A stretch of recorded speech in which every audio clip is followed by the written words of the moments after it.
Bonjour à tous et bienvenue pour cette nouvelle vidéo où on va parler de football. On va faire nos pronostics pour les quarts de finale de la Coupe du Monde des clubs. Pour faire un petit résumé de l'étape d'avant, on a fait un petit 4 sur 8. On n'a pas réussi à prévoir l'Inter Milan, on n'a pas réussi à prévoir la victoire de Al Hilal, même si Al Hilal était un outsider plutôt cohérent. J'avais mis Monterrey contre Dortmund, ça n'est pas passé. Et je n'avais pas vu non plus... Ah oui, le palmarès Botafogo, où on avait mis plus Botafogo sur les dernières rencontres. Mais finalement, c'est Palmeiras qui passe dans ce duel brésilien. On va faire un petit topo sur les quarts de finale. Faire des petits pronostics, évidemment.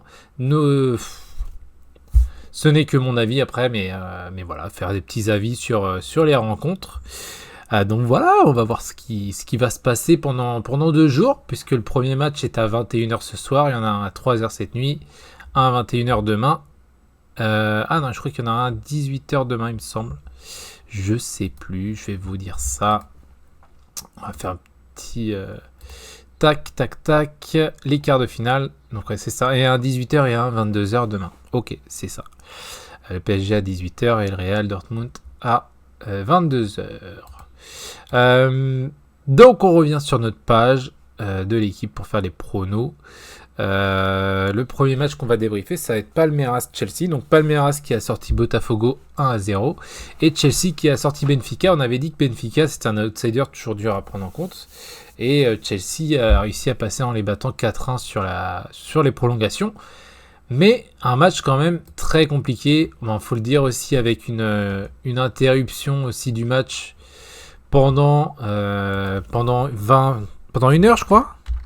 Pendant une heure, ils n'ont pas joué parce que orage, etc. Ils ont repris au bout d'une heure et ils prennent un but. À la 95e minute pour les emmener en prolongation. Mais la force, je trouve, de Chelsea, c'est son banc.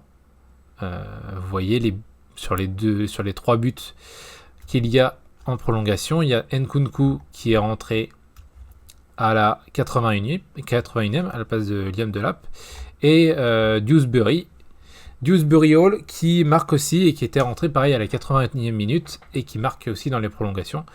Donc la force quand même de Chelsea, c'est son banc qui a un banc très très fourni et qui en face affronte Palmeiras qui est un petit peu...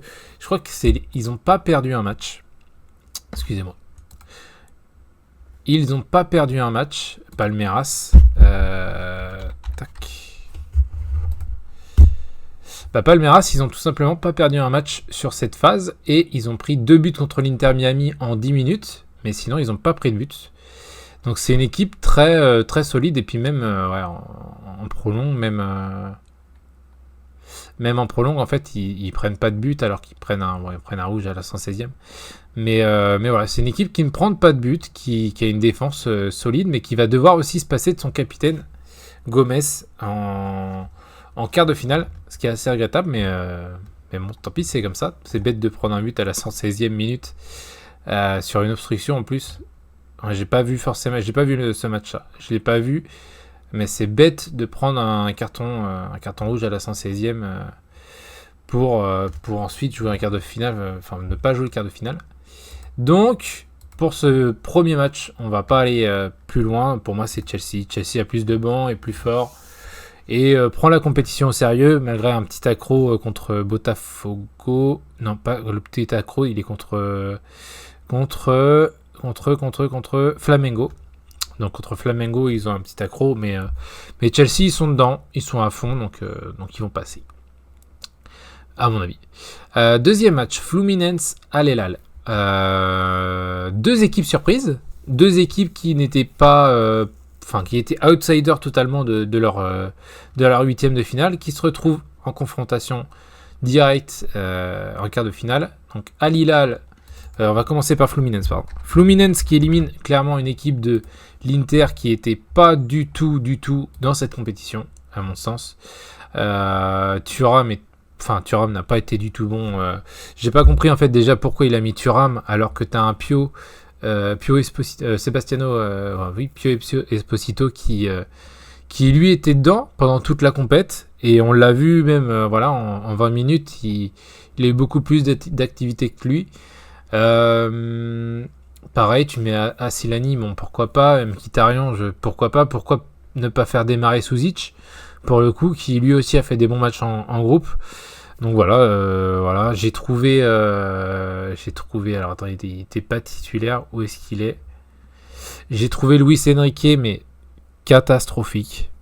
Je l'ai trouvé catastrophique sur le côté gauche, à faire tout le temps dans les mauvais choix. Les mauvais choix de frappe, les mauvais choix de centre, enfin même la qualité technique des centres, etc. qui n'y était pas. Donc pour moi, il a complètement passé à côté de son match. Donc Fluminense, pardon. Donc Fluminense avec un Thiago Silva ils ont partagé le discours qu'il a fait dans les vestiaires pendant ce match-là, qui est toujours aussi bon. Hein. Et il est là, Papy. Hein. Papy Thiago Silva, il est là, mais il tient son équipe. Et Fluminense, ils ont joué leur jeu et ils ont éliminé une Juve qui était pas dedans et qui méritait de ne pas passer. Mais en face, ils affrontent Al Hilal. Et un Al Hilal qui a éliminé City sur un match un peu fou quand même. D'avoir autant de buts, c'est quand même assez fou.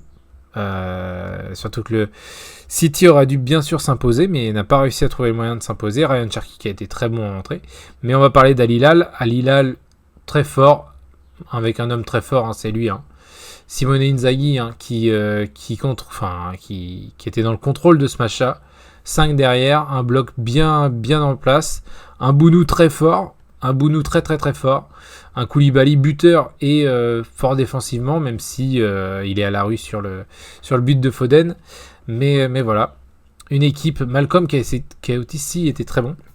Malcolm qui était très bon, qui est responsable du premier but sur son débordement sur le côté droit et qui marque le 3e but, il me semble, en contre-attaque. C'est où le but de Malcolm? Non, c'est le 2e but. Le 2e but, donc là il percute, grâce à lui il marque sur le côté droit. Et là il percute à la contre-attaque de corner où il a 10 mètres d'avance sur les deux défenseurs centraux. Donc voilà, Malcolm très bon. Mon avis entre les deux oppositions, Al Hilal pour moi est à fond dedans. Al Hilal à Inzaghi, Al Hilal à des forces offensives plus fortes pour moi que Fluminense et après ce petit côté là européen, donc avec Koulibaly, etc., des anciens, même Bounou, etc. Donc pour moi c'est Al Hilal qui passe en demi face à Fluminense, même s'ils ont toujours été outsiders et que finalement ça a toujours été un bon statut pour eux, parce que du coup ils s'étaient jamais attendus, ils créaient toujours la surprise. Mais entre leur match du Real et le match qu'ils ont fait contre City, difficile de ne pas les mettre favoris pour ce match-là. Donc du coup, Al Hilal, pour moi, passe au prochain tour. On arrive à notre match. Aïe. Notre match compliqué. Le PSG qui a éliminé facilement une équipe de l'Inter Miami face au Bayern, qui a éliminé un peu moins facilement, mais quand même, 4 buts aussi. Les deux équipes mettent 4 buts. Quel est le problème au Bayern? Le problème au Bayern, c'est qu'ils prennent des buts à la con. Le problème du Bayern, c'est qu'ils ont perdu Konrad Laimer. Le problème du Bayern, c'est que t'as Moussiala qui revient tout doucement. Tu comptes sur un Leroy Sané. T'as Kingsley Coman qui s'est blessé. Tu comptes sur un Leroy Sané qui, malheureusement, est pas du tout dedans, parce qu'en fait, il est déjà à Galatasaray, le type. Donc, cette équipe du Bayern, j'ai pas confiance, quoi.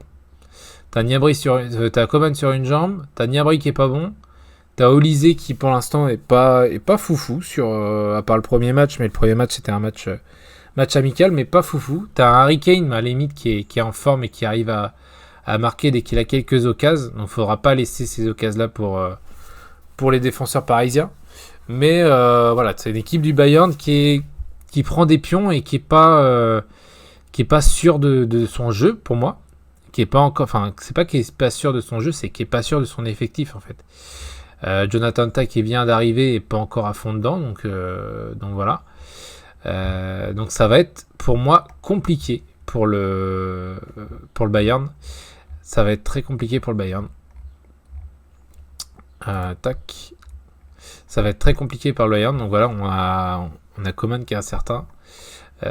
Et pour moi, ça va être assez compliqué pour le Bayern. Surtout qu'en face, ils ont le PSG. Et là, le PSG, là, on peut le voir. Hein. PSG, aucun joueur absent. PSG, c'est aucun joueur absent. Et ça a été ça toute la saison. Donc, il va y avoir une équipe type. Il y a quand même un petit paramètre à prendre en compte. C'est Joao Neves, Vitinha et Nuno Mendes. Quelle tête ils vont avoir? Je me demande quelle tête ils vont avoir. Parce que malheureusement, le décès de Diogo Jota, va les affecter directement personnellement. Surtout qu'il y a quelques semaines, il gagnait la Cup avec le Portugal. Et que du coup, ça doit être quand même dans la tête assez compliqué à gérer.